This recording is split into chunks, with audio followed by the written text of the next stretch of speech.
Hello and welcome back. Today we are going to be building a shear testing rig. What is that?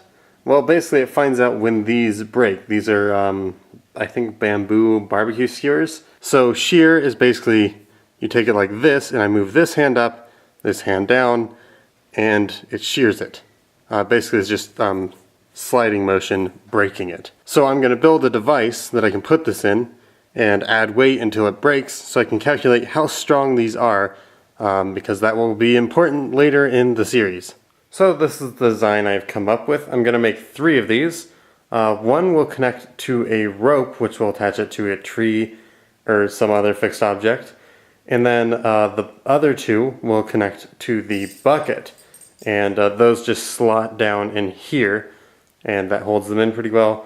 And then there will be a hole here where the barbecue skewer actually goes through.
I think what's happening is this end is shearing and then this is just bending and sliding through.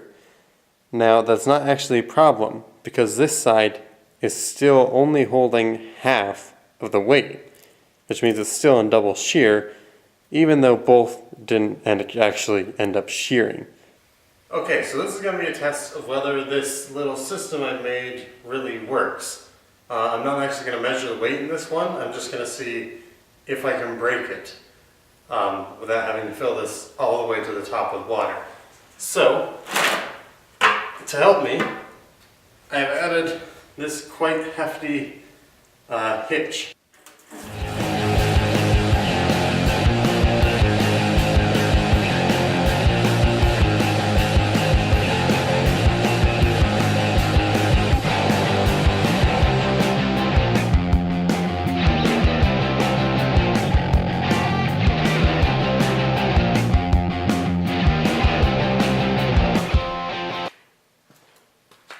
It's still not working.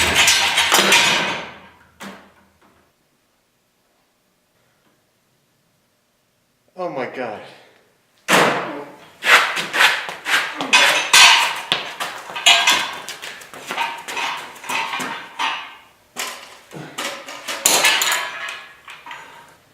Alright, 0 the scale.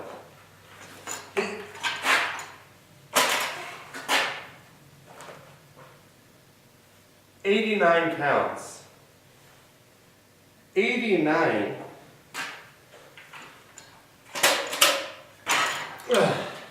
It's 5 pounds, which means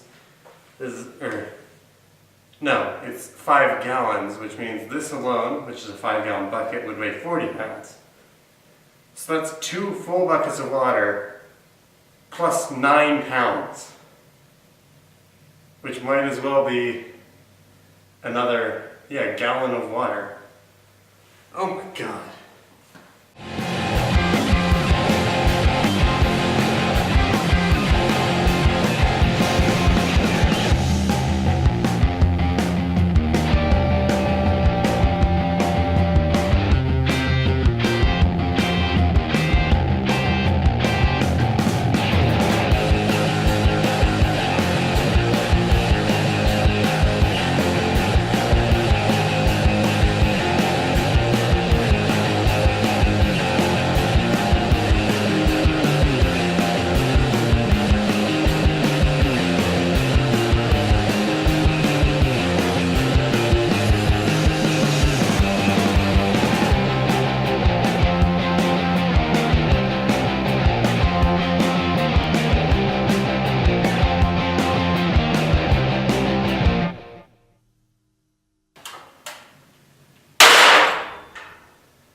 It's still connected. It's not broken.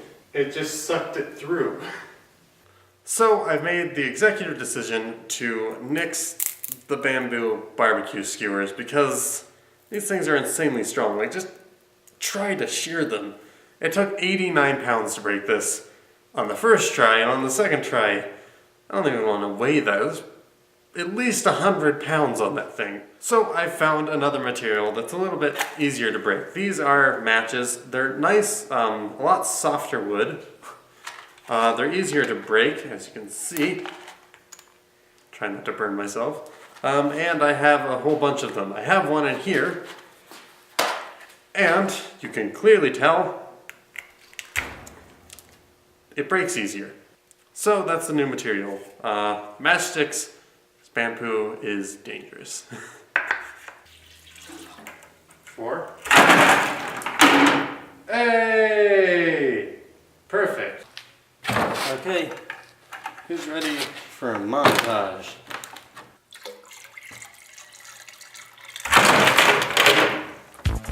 $39, $31,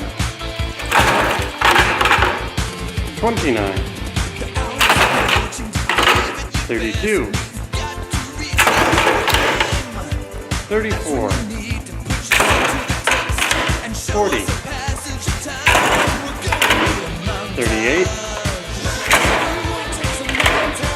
44, 32, 33. So notice the numbers here are actually about half of what I was saying earlier, and that's because that was the direct test results, and the test was using a double shear, basically meaning it was shearing at 2 points, meaning that was half the force at each. But when you're actually reporting the numbers, you want to use single shear. That way it's easier, because then you'll know if your design has a double shear or even maybe more shears, you can just multiply this number by that, and it will give you your result. So you can see the average value was 17.6 pounds to break the match. This first minimum is 1 standard deviation away from that average. And then I also have a second minimum, which is using factor of safety of 1.5. This is actually the method you'll use to find an allowable force on a joint when you're engineering something.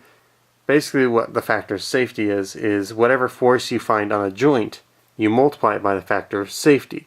So in this case, let's say we have a joint with 11.7 pounds on it. We multiply that by 1.5, and that should get us to the average.